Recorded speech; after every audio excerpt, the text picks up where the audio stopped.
Francisco 49ers deep in the heart. Like Joe Montana in the corner, D. Clark. Garrison Hurst, stiff farm going 99. Don't get it twisted, one and all with prime time. John Taylor, Jerry Rice down the sideline. It's the 49er Faithful UK show. Very sadly this week, we're going to start off with a little bit of bad news. Over to you, Paul, for that.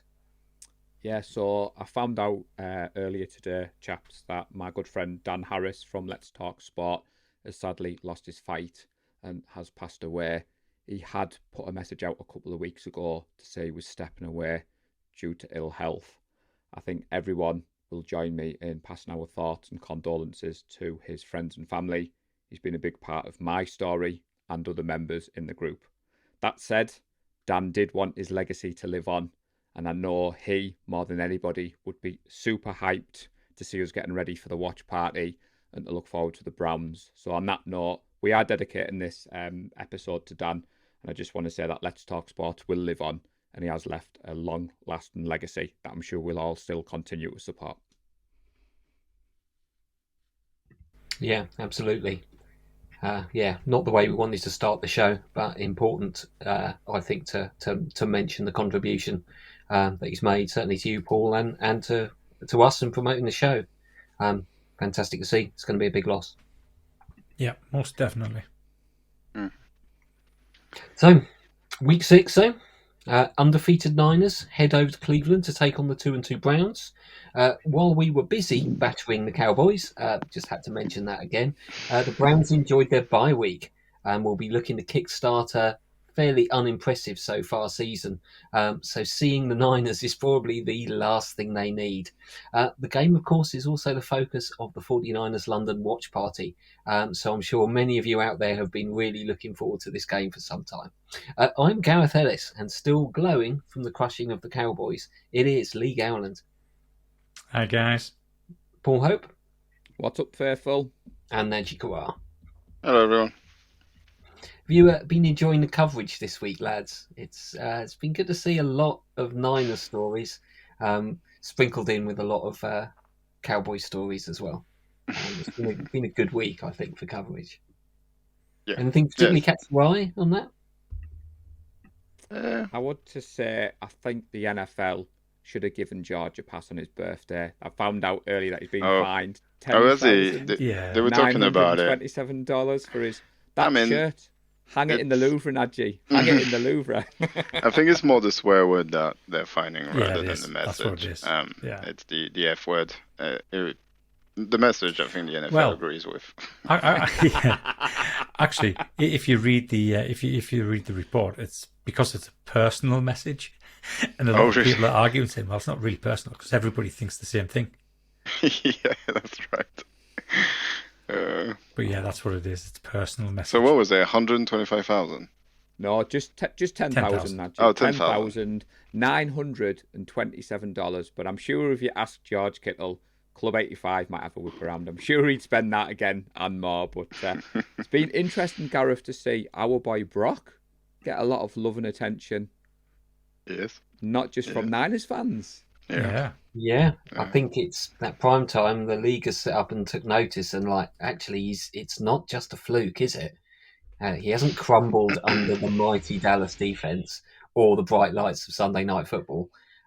He's actually can really play football well. So I think that has, possibly changed the narrative with a few people, but obviously some of his detractors are beginning to double down a little bit and thinking just, no, it's the system. And Mac Jones would do that. Well, some people have got the guts to say a lot of that. Mac Jones, but Jimmy couldn't do it. None of the other quarterbacks. I think it's not just him playing really well on prime time, though. I think it's just more people listening to us, and rightfully so. We've been saying it for a long time. It's bound to catch on. We have. I didn't think there would be anybody more excited than any of us four until I saw Richard Sherman with Skip Bayless. That was awesome. And if you haven't seen it, I won't spoil it for you, but Richard Sherman has already gone up in my estimation just for that clip alone. It's so weird, isn't it, how much I hated him not that long ago. And now he's like, he's fighting the fight for us. It's kind of cool. I like it. He is acting like a sort of long time, like he'd had his whole career at the Niners. The Seahawks are just not mentioned whatsoever. He's blanked them from his resume. So, Pretty funny. Good old Uncle Sherm. Anyway, shall we start with the injury report? It is that time of the season where the bumps and bruises do begin to build up. Let's start with our opponents, the Browns. The Browns QB1 is questionable again. Hasn't played much this season. Also questionable on the injury report is top pass rusher Myles Garrett and a pair of their offensive linemen, Ethan Pocic and Joel Bitonio. I think, didn't Pocic play for the Seahawks? Or was that just someone with the same surname? I don't. Could be completely wrong on that. I do believe that Myles Garrett will probably be playing, even though he is listed as questionable. And of course, the Browns did lose top running back Bradley Chubb to a rather nasty injury a couple of weeks back. On the Niners side, Elijah Mitchell is inevitably questionable once again. Slightly better news: Aaron Banks, who left the Cowboys game, is questionable, but apparently day to day with his bicep injury, and it does appear that he has avoided any need to go on to IR. If he's unable to play, I think it's possibly sensible to not put the pressure on him at this stage. If he's carrying an injury, looks like Joe Feliciano will cover as he did against Dallas. I think we'll cover some of the Browns injuries when we do the offensive and defensive scouting. Any concerns for you for Mitchell and Banks? Should we start with you, Nadji? For a couple of guys missing. I mean, Mitchell seems to be again. I think it's a recurring theme with him. It happens every year. This one's a little longer though, and it was during the preseason. He didn't really practice. He didn't have training camp, and then played 1 or 2 games, and then now he's gone again for a couple of weeks. Yeah, worrying because he loses trade value by not playing, and I still think we should trade him if we can, because Jordan Mason and CMC is all we need. But yeah, it's a bit weird. There's not much word on it either. There's no improvement or anything. So it's yeah. Banks, considering the job Feliciano did on Sunday, I wouldn't be too worried if he just took a game off just to make sure he's all right. But I would rather have him. Obviously, he's very good. So yeah, but as you said, our bye week is quite a while away. So let's make sure we get everybody in shape for that and not rush people in if they don't need to. But we definitely dodged the bullet here, so that's good news. No other thoughts on our injured players? I think Nadji's kind of summed it up quite well there, because I agree with everything you just said. And saying it again is kind of waste of time, isn't it? Really? Yeah. But yeah, I agree with everything that Nadji's just said. Say no more. Say no more. But that tees us up nicely for you. The Niners-Browns has hardly been much of a rivalry for the ages. But now it is time to join Lee Gowland in Lee's History Corner and see if this matchup does have anything interesting to offer from the archives. Over to you, Lee. So you're right, it hasn't been much of a rivalry, but they do have quite a long history. The Browns and the 49ers were 2 of the original 8 members of the AAFC back in 1946. The others being the New York Yankees, Brooklyn Dodgers, Buffalo Bisons, Miami Seahawks, Los Angeles Dons, and Chicago Rockets. Both the Browns and the 49ers were admitted to the NFL in 1950. And between 1950 and 1970, which was the merger year, the Browns actually won 8 titles.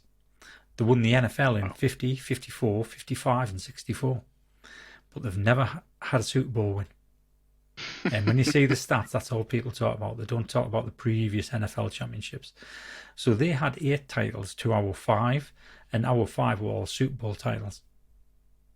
So that's something we've got over them. The Browns actually lead the head-to-head 12-8. We've only actually played 20 times. Considering how long we've both been in the same league, that is amazing that we've only played each other 20 times. They've actually outscored us by 30 points over those 20 games. So it's reasonably close, considering 30 points over 20 games. On the 1st of December 1974, the Browns actually shut us out and give us a right battering 7-0. 7. That's a battering. That game must have been horrendous to watch, unless it was two really good defenses. Two games have come down to 1 point, with each team taking 1 win each. Other than that, there's no real history between the teams. There's no special games, anything like that. So we'll go over to the players who've played for both teams. And you'll never guess what. No for way. For the 6th week in a row, No way. No way. top of my list is Ray Armstrong. Seriously, this guy. Honestly, I was joking last week when I said he played for all 32 teams. But now I'm beginning to think he might have played for all 32 teams. Oh, I need a jersey. I need a We Ray need to Armstrong fact jersey. check this, because Lee might just be sprinkling this in Oh, and it doesn't nobody's matter. questioning Even it about if it's it. not true, Fake it's news, great. fake news. Some of the more well-known players: Jeff Garcia, good quarterback; Deshaun Gibson, who's with us now; Dante Whitner, he was a good player for us both; Marquise Goodwin. Now, Marquise Goodwin, what was it? 1 or 2 seasons he was with us. He was with us 2 seasons. He had that first season where he played really well. He was kind of our only real target on wide receiver. And then the second season, he didn't particularly do that much. He had injuries after injuries, and we let him go. He had life issues as well, didn't he? Yeah, he had life issues as well. Yeah. I think he lost an infant. Lost a baby, didn't he? Yeah. We also have Don Griffin, if you remember the team from the 80s, San Francisco. He was a defensive back. So he's played for both teams. And I don't know why I knew this, but Max Runiger, the punter. So he played for us during the mid-80s from 84 up to 88, and he actually played for both teams. I think he only had 2 seasons at the Browns, but he had 4 years with us. And the other one is possibly the best nickel cornerback I have seen play, and that was K1 Williams. He played for the Browns before he came over to ourselves. Oh, I forgot about that. And that is History Corner. There isn't really much we can say That's about so the weird. Browns. 2 of the oldest team and nothing. Yeah. So weird. Yeah. Crazy, isn't it? Separate conferences, and we do seem to miss each other. We're good when they're poor, and perhaps vice versa. I did think we were going to face them in perhaps Super Bowl 23-24. I think the Browns were going to back-to-back AFC Championship games at the time and getting beaten. I think they went to, 3 in a row at that sort of time. They had a good team in the 80s. Lost to the Broncos, I think they lost to the Bengals as well, obviously. So there could have been a rivalry there, but it never quite was. So close. Should we learn a little bit more about the Browns and their offense? Najee, Chief Scout. Let's do the depth chart. Oh, no, it's not that one. That one for the people that are watching. All right. Well, let's start by, once again, the elephant in the room. I couldn't redact his name, but he's right there in red. I don't want to say it. But it looks like he's not going to play. He's not practicing today. We're recording Wednesday because of work schedule and all that. But apparently he's not practiced today. After a bye week, that's probably likely that he's not going to play Sunday. And apparently DTR, which I really like, played for UCLA, he was very good, is been benched essentially, I guess, and they've activated PJ Walker of the practice squad, and he's taking the reps at practice today anyway. That's what the consensus seems to be. So that would lead to PJ Walker starting on Sunday. But as I said, it's only Wednesday. We'll see what happens Thursday, Friday. But it's a good indicator, I'd say, unless PJ Walker is really bad. That's who we're gonna get. Any thoughts on? Let's not talk about this guy. We don't need to. Even if he plays, we'll deal with that later. Do you guys?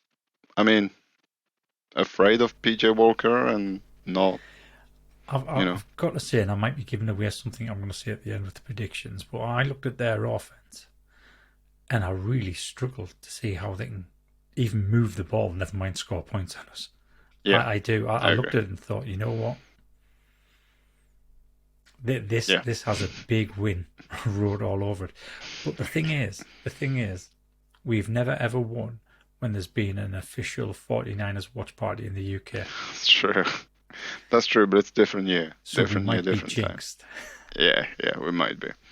But yeah, I think the one thing I'll look at if DTR does play is a very mobile quarterback, and as we know, we tend to sort of struggle a little bit more than usual against those. Um, but I think, and that's my next point, is the fact that they're missing Chubb is just. I mean, we are getting very lucky with these injuries. I don't like saying that. It feels like, you know, we're kind of demanding for it, but I would rather play against Chubb than not. But every big player that we're about to face, Barkley and Chubb and Jefferson in a few weeks, um, they seem to go down just at the right time. And sometimes, it's the luck of the draw, isn't it? Yeah, I think that's the big loss because if you don't have your starting quarterback, but you have your starting running back, at least you can lean on that and heavily go towards the run. And I think Chubb is a good enough running back that he could have hurt us potentially. But the fact that they don't have him and Kareem Hunt isn't even starting, as we can see, is the backup here.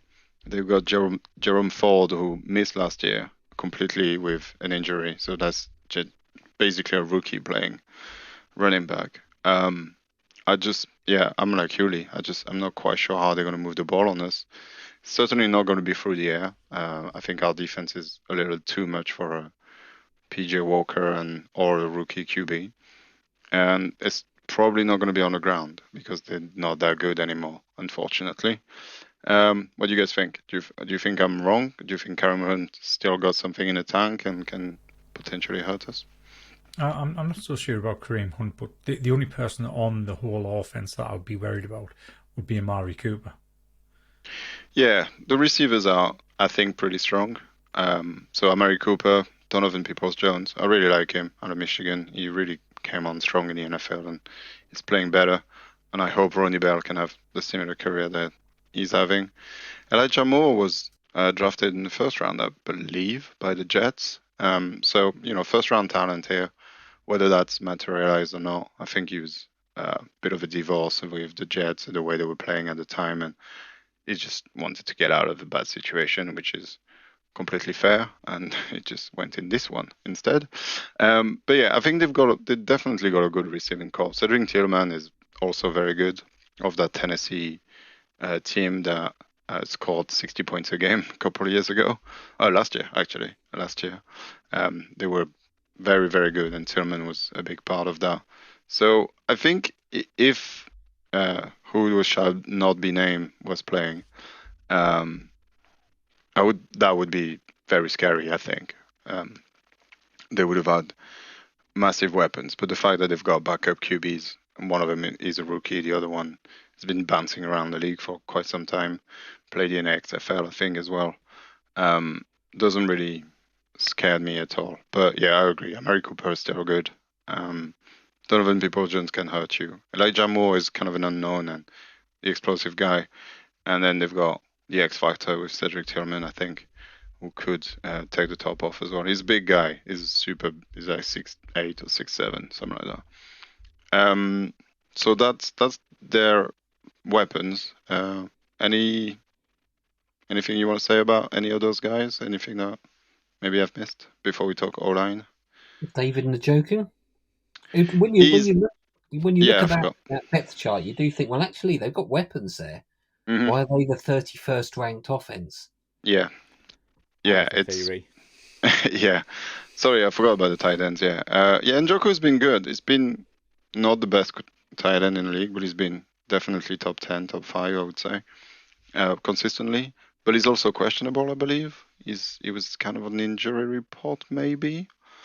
Oh, he's been banged, but he also kind of disappears at games. So, I'm not. He's got Fred on him. What are you gonna do? It's Fred. You can't beat the guy. He's too good. So I'm not. I think that's the main thing. And whilst I talk about their raw line, we can pivot to talking about our defense. But we're lights out at the moment after the Dallas game, and I think you can put one of the guy on the Rich Eisen show said that we would beat a Pro Bowl team. and I think he's right now. Anyway, I think he's right.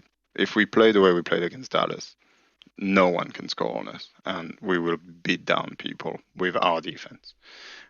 So I'm really not worried at all. I think we still haven't seen much of Huff, and Gibson is playing way better. DeMolino has been solid. Ward had an amazing games against Dallas. That deflection that we didn't really talk about, but there was a big play really early on, and he stuck his hand up, and that was excellent coverage that could have changed the game had that been a completion. Yeah, Oliver has been solid. Dare I say better than Jimmy Ward has ever been. Fairly easily, to be fair. But he's say it. yeah, I had to. But he's already been more impactful than Jimmy Ward has ever been. So we can agree to disagree on that. yeah, I know. I'll keep taking digs at him because I really don't like him. But What's your thoughts, Nadji, sorry, on Stefanski? Because I was surprised to see that he's been here 4 years now. Yeah. And when you look at the tape, the offense has got worse since he started calling the plays. And Yeah. 49ers fans were lucky. We've got an offensive head coach in Shanahan who you can't question his play calling. But my good friends on the locker room rant, there's a Cleveland fan in there, and he hates Stefanski. And he says he can't make the necessary adjustments in the game. He says if the Cleveland Browns are losing at halftime, the offense isn't getting them back into the game. It's all in the defense. And that surprised me in the NFL, given that he's had 4 seasons already. And I think his future's tied to he who shall not be named. But like Gareth said, you look at that depth chart there, and we all play fantasy football, and you think, oh, I'd have him in my team. Oh, he does all right. But the play calling is why I feel like I've got nothing to worry about with our defense. Just thought, what's your thoughts on Stefanski? No, I think you're right. I was kind of getting onto that. I think had the Browns not been the Browns for so long, he would have been gone already, and they would have tried something else already. But I think they're just trying a different approach of sticking to something that's not been terrible, because they've been okay. They've been very close of, potentially making the playoffs here and there. They've been better than the Browns of, the past 10 years. So I think they're just trying a new approach, and he's getting a little bit more of a lead than other coach may have had before him. But I think, and we can pivot to that, I don't think he's helped at all by his O-line. We got a rookie tackle. We got now a center, and you were right, Gareth, Poches from Seattle, as we can see here, which they signed is probably going to be out. So we got somebody that's taking reps that's not been there for a long time, or as a backup, and we know that can do. And I think it starts up front, right? Our front four at the moment is so strong and so good. They're just gonna make little breakfast of this O-line. Bitonio has been in the league for what seems to be forever. I don't think they're quite strong enough, and having a rookie QB behind that doesn't slide the protection when he needs to, or that's not familiar with what they do, is gonna make their life a lot harder than it is. But yeah, ultimately I think they could be good. But it might take them some time, and unfortunately they're playing us who are good, so they're not going to get there in time. And I agree with you, Lee. I think this could be quite ugly if it goes our way. Luckily, they're fresh. They've just had a bye, so they've had time to prepare for us. And they're at home, which is a lot harder to travel across the country. And so I think the 6.5 favorite in our, in terms of, what's it called? The scoreboard, the prediction. So that must have changed very recently, because when I looked a couple of hours ago, it was 5.5, which I just can't understand that. Only 5.5. Yeah. I'm guessing it's the bye week effect, and they know there's a watch party in London. Yeah. So yeah. But that's all I've got. Unfortunately, it's hard to pin down what they're trying to do, because we don't even know who's going to play, and I think they're still trying to figure it out, losing Chubb, and they were a very heavy running team, and they're trying to maybe metamorph themselves into something else. And I think if you look at their schedule and the scoring, when they've won fairly easily, and when they've lost, they got destroyed by a good defense. I think the Steelers have just destroyed them, and that's why they lost. And Baltimore's a good defense, and they got absolutely destroyed. So it's either they score a lot of points and They beat the Titans and the Bengals, who aren't very good right now. So yeah, that's what I'll go. I know it was a little bit confusing, higgledy-piggledy, but that's basically the Browns' offense. Not quite sure what they're gonna do. So there we go. I'll stop talking. I feel like I talked for like 25 minutes. That's right. That's your scouting section. Thanks for that, Najee. It was good. You're Good welcome. whip round. Must admit, they're not a team I pay that much attention to. No, me neither. So looking at the names, you think, oh, that's where he is these days. Yeah, yeah, that's exactly what I But thought. beautifully balancing out and complementing their 31st ranked offense is they are in fact the number 1 ranked defense, which I don't quite see how that works for a 2 They and played 2 bad team. teams. That's why. But Yeah, I think you're looking at NFL.com to see who's the number 1 ranked defense. yeah, The number 1 DVOA, to be fair, they're the most Really? effective defense. But again, they played the Bengals, who really stink right now for some reason, or did anyway, week 1, and then they played the Titans and I can't remember who else, the Steelers and the Baltimore. Ravens. Yeah, and the Ravens, and they got destroyed by the Ravens playing a half strength. So none of them are particularly potent offenses at the moment. So, Paul, defensive side of the ball, what's Brock and the boys going to have to come up against on Sunday? Well, as you have alluded to there, chaps, the London curse, as my friends are calling it, they were giddy as anything when they found out we had another watch party, and they reference what Lee said. And you're right, Najee, they beat the Bengals 24-3. Now, normally, I'd not look into that too much, Gareth, but it was week 1. Burrow had just been paid. The Bengals were well fancied. Now, I'll touch upon what they did in that game. They then lost to the Steelers, who we absolutely blew out, and that was a close game, 22-26.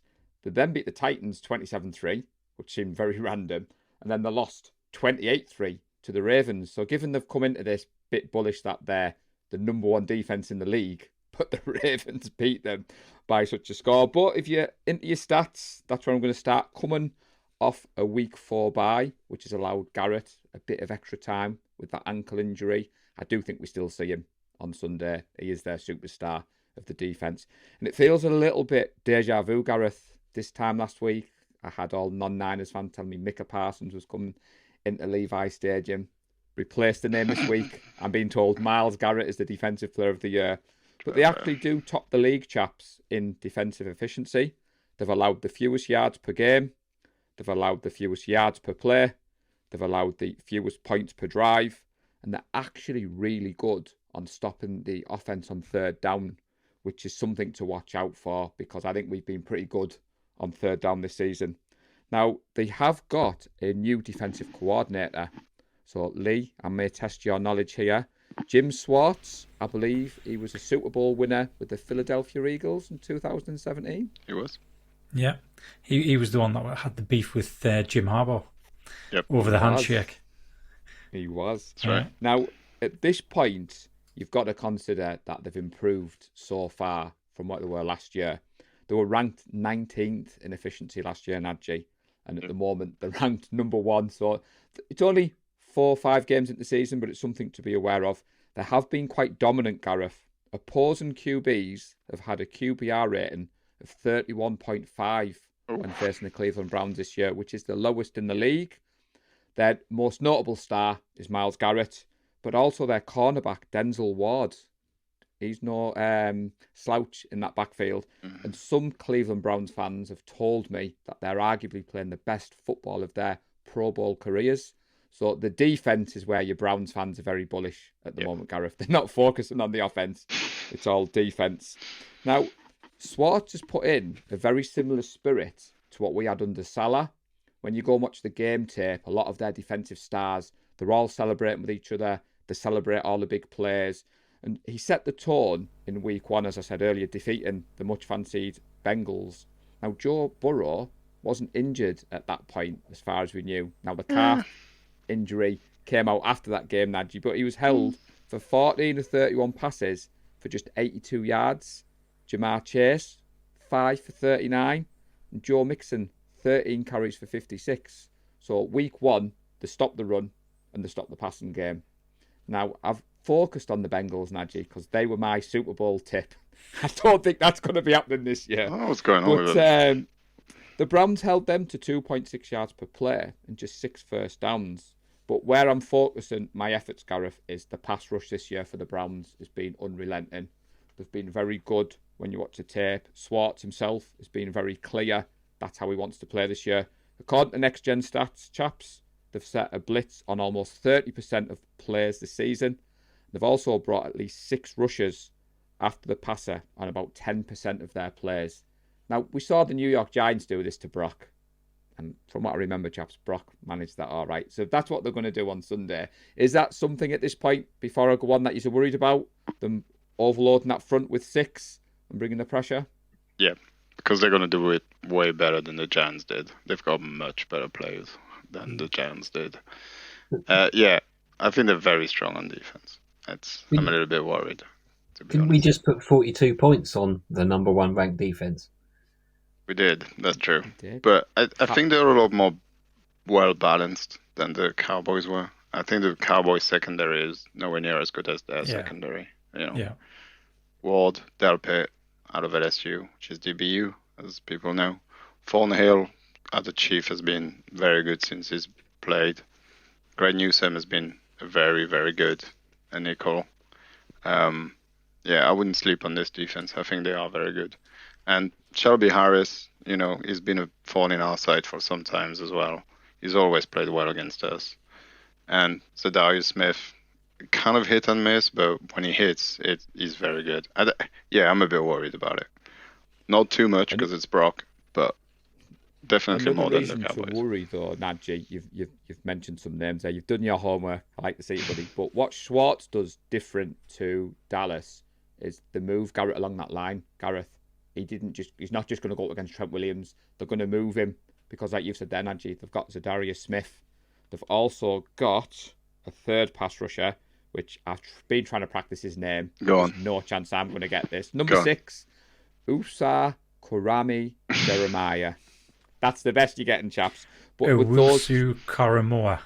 Yeah, that's right. Well, it was that wasn't too bad. I could have got it worse. But what you'll find that they moved Garrett along to get the favourable matchup, but those other 2 have been eaten quite well. This time last year, Garrett was double teamed 31.1% of the time, which was the highest rate in the league. It's dipped this year to 26.9 due to him being moved around. And Swartz has leaned heavily on those 3. Looking at this. Now, you've mentioned, Nadji, the backfield, and you stole a little bit of my thunder, so I'm going to get to that in a little bit. But basically, the pressure rate that they've got at the moment, they're 5th best in the NFL, if you go off your next-gen stats, which I'm not worried about, but it's something I think may be better than what Dallas did last week. The Browns also rely heavily on the defensive backs to hold up more often in man coverage. So they're up to 53% this year, which is the 6th highest in the NFL. I'm smiling because Dallas tried man coverage, and we all saw what Brock did. If you play man coverage against him, those intermediate throws in between the linebackers, in between the secondary is quite well. But they do have a talented cornerback trio that my esteemed colleague Nadji has alluded to. Ward, Newsome, and a 3rd-round pick, Martin Emerson Jr. And when the Browns have been in man coverage, the opposing QBs, as I said earlier, have the lowest QBR rate in the league, which it worries me a little bit because I think we've got a good front 7, but I think our cornerbacks aren't as good as Cleveland Browns, which I think is fair to say. They're young, they're dynamic, they can smother on man coverage.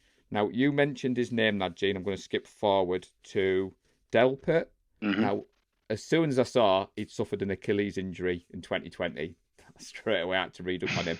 And he actually has become better and better. Apparently, back end of last year, he started to show that flash of brilliance. But this season, he has been one of the top safeties in the AFC North. He leads the Browns with 21 tackles. He has Cleveland's only interception on the season, along with a fumble recovery. So that's a name to watch out for on Sunday. We remember the watch party last year when a certain Isaiah Oliver picked off the QB and we were all a little bit groaning down in Leeds. Now, for all that they're good on the defense, Gareth, they've only forced 3 turnovers so far. The 20th in the league with 12 sacks. But you could argue, and Jim Swartz has argued this because I chuckled when I watched his YouTube interview, he reckons they're only low down in that stat because they've been so good on getting the teams off the field on 3rd down they haven't faced as many players as other teams in the league. I thought that was quite bullish. Quite like this approach. But for me, the defense is the strength of this team. I think we can't take them lightly. But if there's any team in the NFL that's going to march into another team's stadium and say, number one defense, let's see what you've got. And that's where I'm ending my scouting report, Gareth. Nice work. So I've got to say, Paul, I'm a little bit disappointed. Because you've obviously spent a lot of time learning about Jim Swartz, yet you missed the most important piece of trivia about Swartz that should have been relevant to this podcast. Well, before we went live, you said, can we keep it short? So I had to skip over quite a fair bit. I did. So, and you are the historian, and it's interactive. Yeah, Jump in, tell me what I've missed. So I'll be honest, I thought it was well documented that that Jim Swartz almost became the head coach of the 49ers back in 2005. He only lost out to Mike Nolan. And the reason Mike Nolan got it, because at the time, Mike Nolan was regarded as the best defensive coordinator. And that was one of our weaknesses. So that's why they brought in Mike Nolan. And Jim Swartz was basically the number 2 on the list. Had Mike said no. Did he end up going to the Lions? He did, didn't he? He was the head coach of the Lions for a while. Yeah. So that's when he had the spat with Jim Harbaugh. Yeah, right. Yeah. Okay. Yeah. But I thought you might have led with that one. Well, that is a fantastic piece of analysis, but some would argue that should have been in the history corner, not in the scouting report of the defense. But I like to use it. Touche. Yeah, that's definitely history corner, not scouting. Yeah. Anyway, thank you, Paul. Good round of the Browns there. Shall we move on to the score predictions? Perhaps you can also, on the score predictions, give me a little bit of an idea of how do you think the game is going to go, where the game's going to be won and lost, who's going to have a big game. The Niners are, I had them as 5-point favourites, and you look somewhere else and it's 6.5 point favourites, which to be honest sounds a little bit better. I think the only reason it's that low is the Browns are off a bye and at home. The over-under I've got as 42 as well. I think there are... I've got 37. Yeah, I've got 37.5. Yeah. Ooh. Different betting people. Yeah. Interesting. All right. And have you got the score predictions table? I do. Let me share it for the people that are watching. The podcast people. There we go. Who's still in the lead then? Is it Lee? It's either Lee or Paul. Doesn't really matter. Who went? I think Lee went first last time. Yeah. So Paul, is your turn first. Well, I'm just having a little look at my notepad. So it won't be surprising, Gareth. I'm going for a 49ers win. I'm going for a 32-13 victory. Oh. Fair enough. Very nice. Very nice. Cool. Lee? This one, I am so tempted to go for a shutout. Oh. I am so tempted. Tempting. It's tempting. Yeah, because you just look at the offense, but then I think the way we've been scoring points, the way we scored points against Dallas, I think we're going to score a lot of points, and I think potentially we're going to end up sitting our starters again by the end of the third quarter. If that happens, then you can guarantee they're going to get some points in garbage time. You can guarantee that's going to happen. Yeah. So that's why I won't go for the shutout. So I am going to go, obviously I'm going to go for a Niners win. Goes without saying. And hopefully we finally break this jinx. This pretend jinx. It's not really a jinx. It's not a jinx. No. So I'm going to go with a score of 37-7. It's respect on that defense. Yeah, I know. I was thinking going much, much higher than that because I think this could be a cricket score. All right. It's my turn. I'm going to go for a 49ers win. I do think the defense is actually very good, but I can't predict less than 30 because that would be stupid. So I'm going to go 30 to... I've been umming and ahhing between 17 and 14 and 10.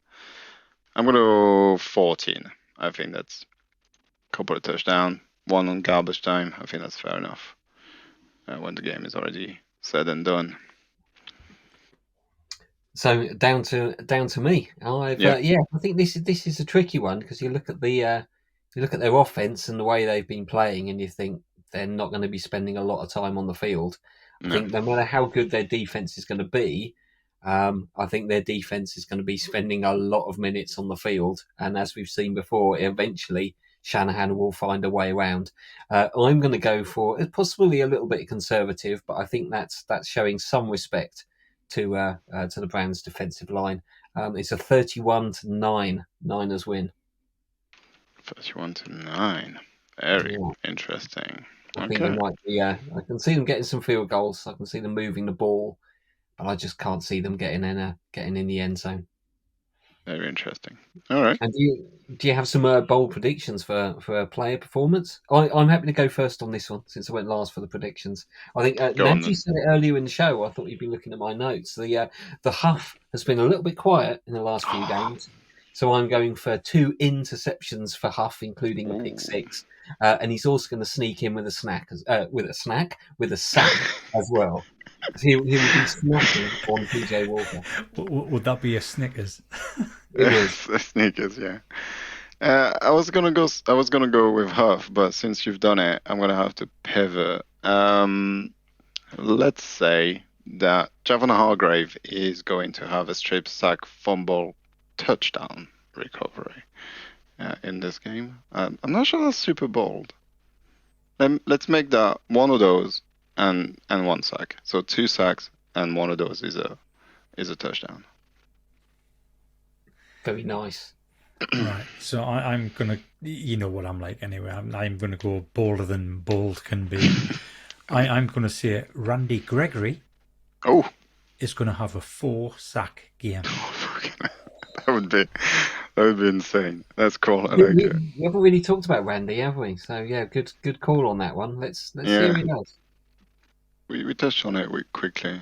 I can't remember when, but yeah, I like it. It's fun. That's fun. We'll definitely look for one. Is he gonna play? Maybe. Yeah, I think so. Paul, going last's a bit of a curse. I'm listening to what you're thinking. This doesn't seem bold at all. So last year in Leeds, we were all chanting Deebo Samuel's name, and I think that's going to continue this Sunday. And I think Deebo gets 2 touchdowns, and I think he gets 150 yards. And I think it's the Deebo Samuel game. Doesn't sound you gotta go 150 free. yards. You gotta go with free. You got it right for George. You gotta go with free. I want 5. That's what I said for George. So I'll go in the middle. I'll meet you there, and I'll say 3. Now I was going to say Nick Bosa 3 sacks because I think I'm rocking 97 on Sunday, and I want to be celebrating. But I'll stick my neck out as you said then, actually. Deebo Samuel, 3 touchdowns, 150 yards. Oh, and chanting Deebo. How about let's have another prediction for the most jersey at the watch party? I've already said. Somebody asked on Facebook. I can't remember who it was. I think it's going to be 85. Yeah, that would be my number as well. There's a few 23s kicking about in the chat. But I think it's too recent. I think people haven't had time to buy the jersey. I mean, I could be wrong. You know, I think 97 will give Kittle a good run.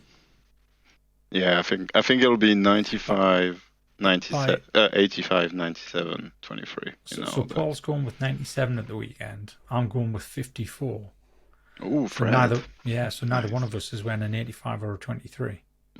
I could be wrong. I'm only not wearing 54 because mine's a gold jersey, Lee, and I've spent 3 weeks telling everyone to wear red, and I can't rock up in a gold jersey after that. Funny, so that's why I'm going with 97. The only black jersey. That'd be funny. I mean, I would have come with my 11 because I do love rocking my IU jersey because I'm usually the only one that has it. I really like that. It's kind of cool. Well, I'll be rocking me 54 with me newly ironed on captain's badge. Oh, very cool. Ooh. Very cool. Very good indeed. Speaking of very cool, the absolute legends that are the 49ers fan engagement team will be over in London for the watch party.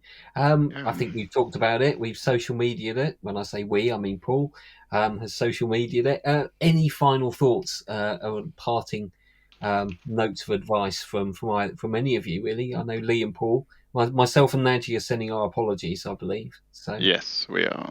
Yeah. You want to talk without us? I'm sure the Niners have just kind of sent an email to everyone, I guess, that has a ticket. do do it, Paul? Because you've got the email. I was going to hand over to Lee at this point because I was a bit like, I've just seen it myself while we were doing the score predictions. I didn't know whether to mention it live on air or. Yeah, So we you might mean- as well yeah, because I was it's gonna say that. we're gonna get a bajillion question Yeah. about it for sure. So Yeah. might as well mention it here. So the emails come through and it basically says that they've overbooked the venue to ensure that it's packed out. So even though you've registered for a ticket, you're still not guaranteed to get in. So it's first come, first serve. Get there as soon as possible. Obviously, for all those people who are going to the game up with Tottenham, that's going to be difficult for them to get in before the rest of us. So it's just a case of get there as soon as possible. I'm aiming to get there for 2 o'clock. Hopefully, I need to have a word with Neil Graham because I think he's booking the table for 2 o'clock, which is a little bit too late in the afternoon. So I'll have to tell him to change that. But yeah, get there as soon as possible. I think the venue is going to be open from 11 o'clock on the morning anyway, so you can just get in. So what you're telling me is I have to get off the train at King's Cross at 12:55 and just get to the venue to make sure I'm guaranteed entry. No, That'll I do for mean, me. in line with what we've been saying is we do not think that all 500 tickets No, we don't. will show We up. don't. So I don't know what the capacity of that place is, but I'm sure it'll be. I mean, I'm saying I'm sure. I'm not sure. I don't know. So but I think the capacity is 443. I know that is a really strange number. There's a no, that reason, makes sense. That's There's a you know. reason I think it's 443, because the previous venue I know was definitely 400 capacity, and that sold out. And what I've just seen this today in the group. Somebody's gone on to buy a ticket, and it says only 43 sold, but you can't get a ticket. Now the reason I think it says 43 sold is because the 43 was the additional capacity to the new venue, and then it sold out again. And that's why I think it's 443. So you're talking about 57 people who are going to be unlucky, but we already know that there's quite a few people who've turned around and said we can't make it, and you can guarantee getting out of Tottenham, it takes ages. It takes a lifetime to get out of the Tottenham Stadium and get back into central London. The game kicks off, I think, 2:30 Sunday afternoon, so that's not going to be finished till 5:15, probably 5:30.